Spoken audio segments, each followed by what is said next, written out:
Welcome back to the Morning Blend. We are now living in a new environment. It's so stressful for all of us, including our kids. So today, tips on how to talk to them and help ease their worries and yours too. Dr. John Duffy is a clinical psychologist, national speaker, and parenting expert. He is also the author of this book. It is called Parenting the New Teen in the Age of Anxiety. I highly recommend it if you don't have it yet. He joins us now live via FaceTime. Hi, Dr. Duffy.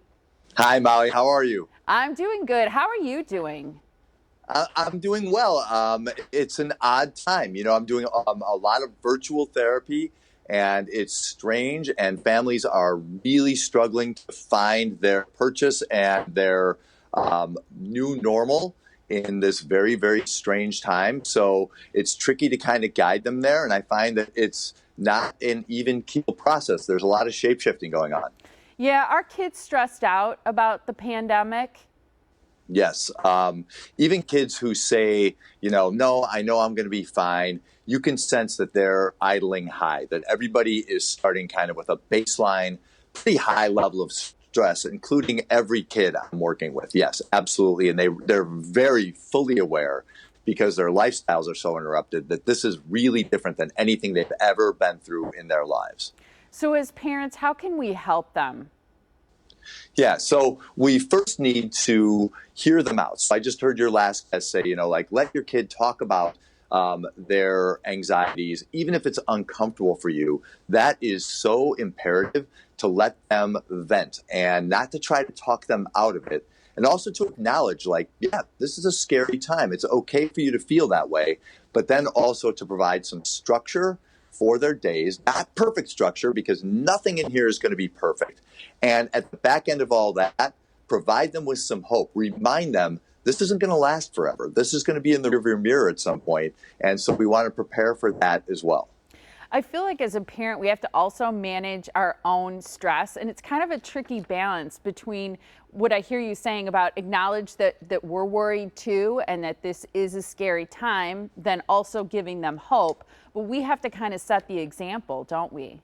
We do. I mean, our kids are following our model all the time. So our self-care couldn't be more important. So it's important that we express our stress, not chapter and verse to our kids. That might be a lot for them to handle, but to a spouse or a parent or another trusted adult on the phone, to let somebody know that I'm really struggling with this too, but also to kind of model self-care, right? Exercise, meditation, really modulating things emotionally for yourself and making sure that you're taking care of yourself so that your kids have some lead that they can follow. And there needs to be some lightness to this. As I suspect Molly, that we can't just be heavy all the time, and we can't be looking at Twitter and CNN constantly, because that's all bad news, and we need to give ourselves some break from all of that.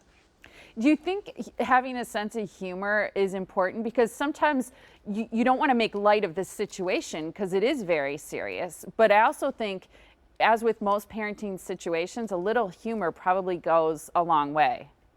Listen, I think a lot of us feel guilty when we kind of get slap happy and have some sense of humor during times like these.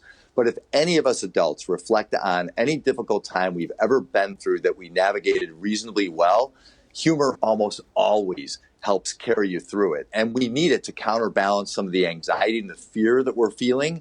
So laughter is absolutely okay. It's kind of mandatory, because we need that release valve. And I want people to remember, this is going to be a relatively long haul, and we don't even know how long. So we're going to need some reserve, some gas in the tank on the back end of all of this. And humor helps us keep some gas in the tank. Do you have any suggestions about things older kids actually enjoy doing at home, especially tweens and teens? Because you're talking to them. They're your patients. Yeah. Are they saying that they actually enjoy some things with their families? Yeah, I mean, this is another thing that people seem to be reticent to admit, that there is some upside here. But teens who normally would never, between us, normally would never want to do anything with their families, are actually kind of recognizing, I don't have many options here. If I want to do something face-to-face with somebody, it's going to be these people, even if they're driving me crazy. So I'm working with teenagers who are playing board games with their families and creating these in-jokes and doing puzzles and riding bikes. And one kid who's actually playing tag every day in the yard with his family, and he's 16 years old.